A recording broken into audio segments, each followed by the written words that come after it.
Welcome to the physics lab. This is a simple pendulum, a classic system consisting of a massive bob suspended by a string from a fixed pivot.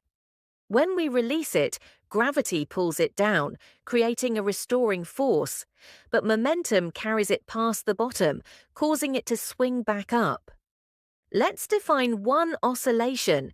It is one complete cycle of motion, starting from one extreme, swinging to the other side, and returning exactly to the starting point. The time it takes to do this is called the time period, t. First, let's see what happens if we increase the length. We've extended the string to 3 meters.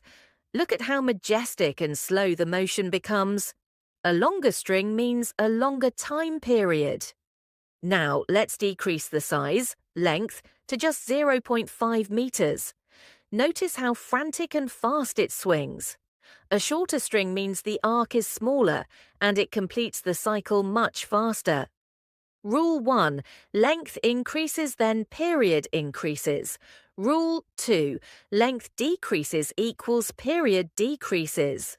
Now, let's test gravity. We start on Mercury. Gravity here is weak, only about 3.7 meters per second squared. Because the downward pull is weak, the pendulum takes its time. It swings in slow motion. Next stop, Venus. Gravity is 8.87, which is close to Earth's but slightly less. You can see it swings just a little bit slower than it would back home, but faster than on Mercury.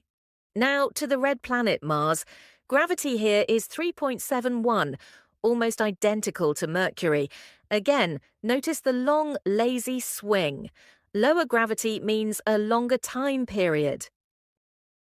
Let's visit the giants. Welcome to Jupiter. Gravity here is massive, nearly 25 meters per second squared. The gravity pulls the bob down violently fast. The period is very short. On Saturn, gravity is 10.44. This is slightly stronger than Earth's, 9.8. Consequently, the pendulum swings just a fraction faster than it does on our home planet. Finally, let's try the impossible, the Sun. Gravity is an immense 274. Look at that. It's vibrating rather than swinging. The period is incredibly short because the pull is so strong. So, what have we learned? The time period depends on two things.